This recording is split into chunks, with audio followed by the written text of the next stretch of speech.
It all began in civics class, when the students were choosing topics for reports to be done in 2 weeks. Jim Candler waited until the teacher came to the subject, should labor unions be required to incorporate? He chose this topic because it sounded like one that would be interesting to investigate. Naturally, such a report calls for a good deal of study. And this is the story of how Jim, who was no more fond of studying than anyone, makes it as easy as possible for himself by studying in the right way, the most practical way. The various students in this study hall have many different ways of studying and ways of not studying, wasting time and effort. All of them could accomplish more with less effort by learning to make the best use of their time. Ken certainly isn't getting much out of his time. And Frank, well, we'll see about him later. Jim is naturally thinking about that civics report. He doesn't want to put it off till the last minute. But still, he has 2 weeks, and meanwhile, there's other studying to be done. So he figures out how much he has to get done and how much time he has to do it in.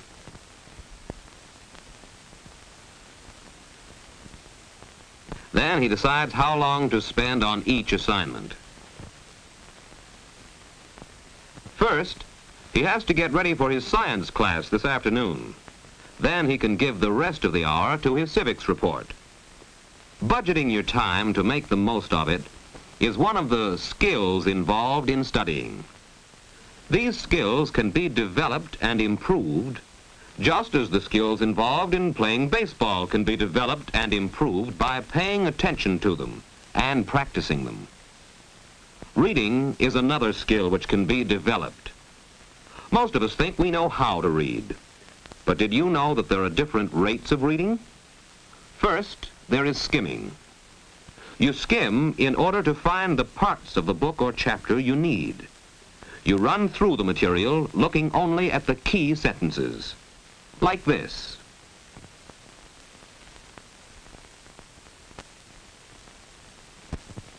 The second rate of reading is rapid reading. You use this rate when you want to take in the large idea is generally about. Third, there is careful reading. Reading slowly in order to understand thoroughly each idea expressed by the writer. In careful reading, you take time to stop and make mental summaries of what you've read.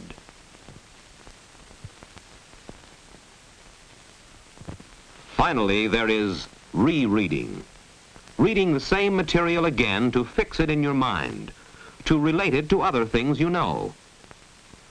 The rate of reading you should use depends upon the purpose of your reading and the nature of the material you are studying.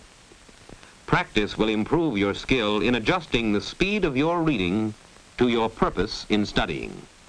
Now, the 15 minutes Jim allotted to science are up. He's ready for science class, and he can start work on his civics report. This calls for skill in organizing his work so that he can make the most effective use of his time and effort. First, he thinks out all he knows about labor unions and incorporation and writes it down. But some things he's not sure of. So he decides to make another list, a list of the things he does not know. These are the questions to which he must locate the answers through study.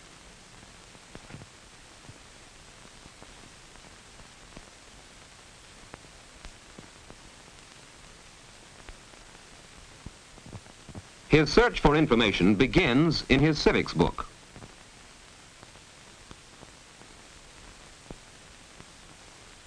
First, he goes through the table of contents to find the chapter on labor problems. Then he skims this chapter, looking for material about labor unions and incorporation.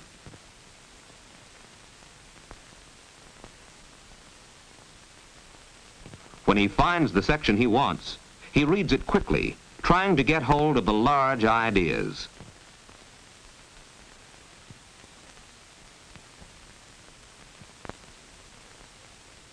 Then he finds the paragraphs relating directly to his topic, and he reads these slowly and carefully.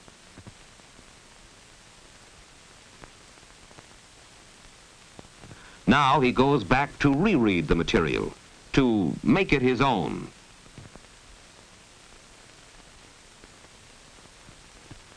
Jim has made good use of his time and good progress in starting to study for his report. But Frank is still buried in the same book. He meant to do some studying in the other two, but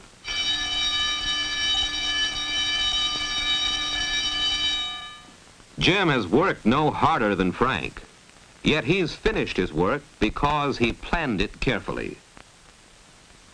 2 days later, Jim had some more study time allotted to his civics report. But he finds his civics textbook doesn't contain all the information he needs. He'll have to look for more material. That's a part of study, too. The main source for this additional material is the library. Jim finds his material quickly because he knows how to find the books he wants on the shelves. He knows the overall plan of the library. He knows how to use the card catalog in order to locate any book in the library.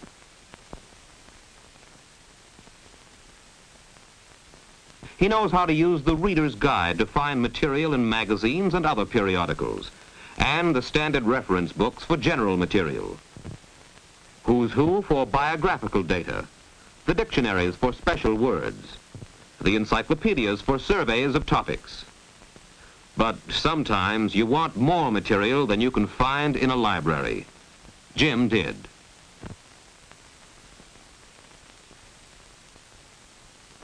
He decides to visit a lawyer who he knows can answer some of his questions about incorporation. Firsthand, no matter what topic you're studying, book material can always be supplemented in this manner by personal interview and by writing for information to appropriate government and private agencies. For his report, Jim has written to the National Labor Relations Board. By the time he gets the answer to his letter, he has completed his other research. Thus, he has located all the material he needs for his report. He has allotted himself a full study period for writing the report, so that he won't be rushed. Jim is no wonder student, and studying is not his favorite occupation, but since he has to study, he has made it as interesting and profitable as possible by developing his study skills. We have seen some of these as he prepared his report. Skill in reading at the proper rate to suit his purpose. Skill in organizing his work. And skill to do more work in less time with less effort by practicing sound principles of how to study.